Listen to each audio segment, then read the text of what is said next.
ಮಹಾತ್ಮ ಬಸವಣ್ಣ ಹೃದಯ ಮಂದಿಲಿ ಸ್ಮರಿಸಿ ಎಲ್ಲ ಬಸವಾದಿ ಶಿವಶರಣೆಯರನ್ನು ಹಾಗೂ ಜಗತ್ತಿನ ಎಲ್ಲ ದಾರ್ಶನಿಕ ಸಂತ ಮಹಂತ ಹೃದಯ ಮಂದಿಲಿ ಸ್ಮರಿಸಿ ಇವತ್ತಿನ ದಿವಸ 770 ಜನ ಅಮರಗಣಗಳು, ಲಕ್ಷದ ಮೇಲೆ 96,000 ಜನ ಬಸವ ತತ್ವ ಚರಜಂಗಮರು, 2,32,000 ನಿತ್ಯ ಮಹಾಪ್ರಸಾದವನ್ನು ಸ್ವೀಕರಿಸಿರ್ತಕ್ಕಂಥ ಶಿವಗಣಗಳು, ಅದೇ ರೀತಿಯಾಗಿ 2,85,770 ದಾಸೋಹದ ಮಠಗಳನ್ನು ಒಳಗೊಂಡಿರತಕ್ಕಂಥ ಈ ಒಂದು ವಿಮುಕ್ತ ಕ್ಷೇತ್ರವಾದ ಬಸವ ಕಲ್ಯಾಣದ ಗುಣತೀರ್ಥವಾಡಿಯಲ್ಲಿ ಶರಣೆ ದಾನಮ್ಮ ದೇವಿ ದಾನಮ್ಮ ತಾಯಿಯ ಒಂದು ಉತ್ಸವ, ಅದೇ ರೀತಿಯಾಗಿ 4ನೆಯ ಶರಣ ಸಮಾಗಮ ಈ ಒಂದು ಕಾರ್ಯಕ್ರಮದ ಮುಖ್ಯ ರೂವಾರಿಗಳಾಗಿರ್ತಕ್ಕಂಥ ಪರಮ ಪೂಜ್ಯ ಸದ್ಗುರು ಬಸವಪ್ರಭು ಸ್ವಾಮೀಜಿಗಳ ಪಾದಕ್ಕೂ ಶರಣಾರ್ಥಿಗಳನ್ನು ಸಲ್ಲಿಸಿ, ಅದೇ ರೀತಿಯಾಗಿ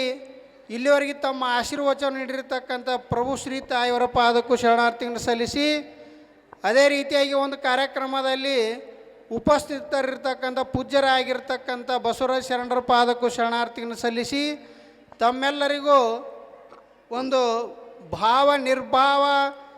ಭಾವ ನಿರ್ಮಲವಾಗಿರ್ಬೇಕಂತ ತಿಳ್ಕೊಂಡು ಆಶೀರ್ವಚನ ನೀಡಿರ್ತಕ್ಕಂಥ ಪೂಜ್ಯರಾದ ಬಸವದೇವರ ಪಾದಕ್ಕೂ ಶರಣಾರ್ಥಿಗಳನ್ನು ಸಲ್ಲಿಸಿ, ಅದೇ ರೀತಿಯಾಗಿ ಬಸವಪ್ರಭು ಸ್ವಾಮೀಜಿಗಳ ಬ್ಯಾಕ್ಬೋನ್ ಆಗಿರ್ತಕ್ಕಂಥ ದಿಲೀಪ್ ಶಿಂದೆ ಅವರಿಗೂ ಸಹಿತ ಶರಣಾರ್ಥಿಗಳನ್ನು ಸಲ್ಲಿಸಿ, ಅದೇ ರೀತಿಯಾಗಿ ವೇದಿಕೆ ಮೇಲಿರ್ತಕ್ಕಂಥ ಎಲ್ಲ ಶರಣ ತಂದೆ ತಾಯಿಗಳಿಗೆ, ಮುಂದಿರ್ತಕ್ಕಂಥ ಎಲ್ಲ ಶರಣ ತಂದೆ ತಾಯಿಗಳಿಗೆ, ಅದೇ ರೀತಿಯಾಗಿ ನಮ್ಮ ಬಸವಪ್ರಭು ಸ್ವಾಮಿಗಳಿಗೆ ತ್ರಿಮೂರ್ತಿಗಳದಾರ ಇಲ್ಲಿ ಬಸವ ಕಲ್ಯಾಣದಾಗ ರೀ.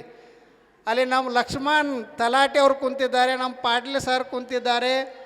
ಅದಕ್ಕೆ ಅಂಥ ಒಂದು ಒಳ್ಳೆಯ ಶ್ರದ್ಧಾ ನಿಷ್ಠಾವಂತ ಭಕ್ತರಿಂದ ಏನಪ್ಪ ಅಂತಂದ್ರೆ ಬಸವಪ್ರಭು ಸ್ವಾಮಿಗಳ ಒಳ್ಳೆಯ ರೀತಿಯಾಗಿ ಒಂದು ಕಾರ್ಯಕ್ರಮ ನೆರವೇರ್ತಾ ಇದೆ.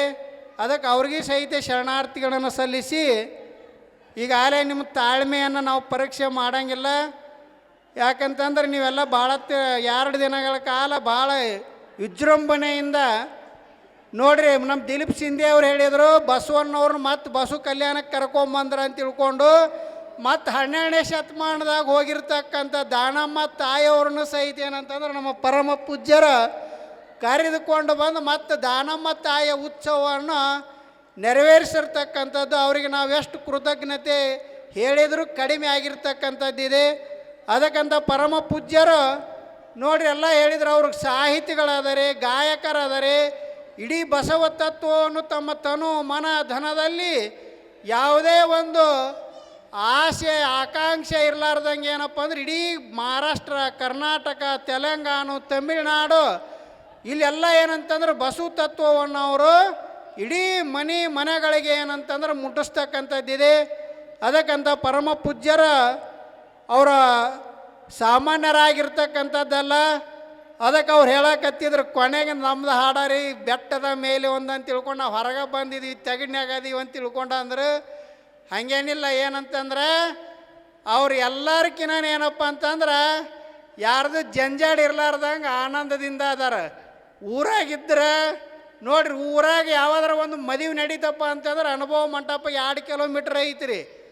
ಅಲ್ಲಿ ದನ್ DJ ಕೇಳಿ ಕಿವಿನ ಹರಿದು ಹೋಗ್ಬಿಡ್ತಾವೆಲ್ಲ. ಆದ್ರೆ ಅವ್ರು ನಿಶ್ಚಿಂತೆಯಿಂದ ಬಂದು ಏನಪ್ಪ ಅಂತಂದ್ರೆ ನೆಮ್ಮದಿಯಿಂದ ಇರ್ತಕ್ಕಂಥವ್ರು ಯಾರಂದ್ರೆ ಬಸವಪ್ರಭು ಸ್ವಾಮಿಗಳದಾರ. ಊರಾಗ ಬೇಕಾದ್ರೆ ನೀವು ಬಂದಿರ್ರಿ, ಎಷ್ಟು ಈಗ ಬ್ಯಾಸಿಗೆ ಬಂತಂದ್ರೆ 3 ತಿಂಗಳ DJ ಬಂದ್ ಮಾಡ್ಬೇಕ್ರಿ. ನೆಮ್ಮದಿಯ ಸ್ಥಾನದಲ್ಲಿ ಅವ್ರು ಇರ್ತಕ್ಕಂಥದ್ದಿದೆ.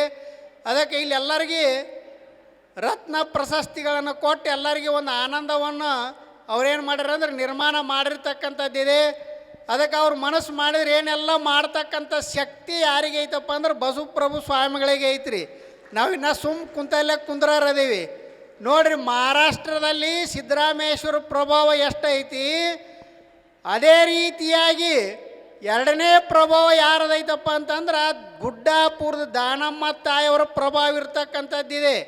ಅದಕ್ಕಂತ ಗುಡ್ಡಾಪುರದ ದಾನಮ್ಮನ ಜ್ಯೋತಿಯನ್ನು ಮನೆಗೆ ಕೊಟ್ಟು ಮತ್ತು ಅವ್ರನ್ನ ಇಲ್ಲಿ ಬಸವ ಕಲ್ಯಾಣಕ್ಕೆ ಕರ್ಕೊಂಡು ಬರ್ತಕ್ಕಂಥ ಏಕೈಕ ಸ್ವಾಮಿಗಳು ಯಾರಪ್ಪ ಅಂತಂದ್ರೆ ನಮ್ಮ ಗುಣತೀರ್ಥದ ಬಸವಪ್ರಭು ಸ್ವಾಮಿಗಳು. ಅದಕ್ಕೆ ಅವ್ರ ಹಿಂದೆ ಹಲವಾರು ಜನ ಏನಪ್ಪ ಅಂದ್ರೆ ಅವರಿಗೆ ತನು ಮನ ಧನದಿಂದ ಸೇವೆಯನ್ನು ಸಲ್ಲಿಸ್ತಾ ಇದ್ದಾರೆ. ಅದಕ್ಕೆ ಅಂಥ ಪರಮ ಪೂಜ್ಯರು ಇನ್ನೂ ಒಳ್ಳೆ ರೀತಿಯಿಂದ ಅವರೆಲ್ಲ ಬೆಳೀತಾರೆ. ಯಾಕಂತಂದ್ರೆ ಅವರಲ್ಲಿ ಎಲ್ಲ ಶಕ್ತಿ ಇರ್ತಕ್ಕಂಥದ್ದು ಐತಿ, ಒಂದಲ್ಲ. ಹೆಂಗೆ ಬಸವಣ್ಣವರಲ್ಲಿ ಸಂಪೂರ್ಣವಾಗಿರ್ತಕ್ಕಂಥ ಶಕ್ತಿ ಇತ್ತಲ್ಲ, ಹಂಗೆ ನಮ್ಮ ಬಸವ ಕಲ್ಯಾಣದಲ್ಲಿ ಎಲ್ಲರಿಗಿನ ಶ್ರೇಷ್ಠವಾಗಿರ್ತಕ್ಕಂಥ ಆಚಾರವಂತರು, ನೀತಿವಂತರು, ಒಳ್ಳೆ ರೀತಿಯಿಂದ ಇರ್ತಕ್ಕಂಥವ್ರು ಯಾರಾದರೂ ಇದ್ರೆ ಅದು ನಮ್ಮ ಬಸವ ಪ್ರಭು ಸ್ವಾಮಿಗಳಂತ ತಿಳ್ಕೊಂಡು ನಾವು ಹೆಮ್ಮೆಯಿಂದ ಹೇಳ್ತೀವಿ.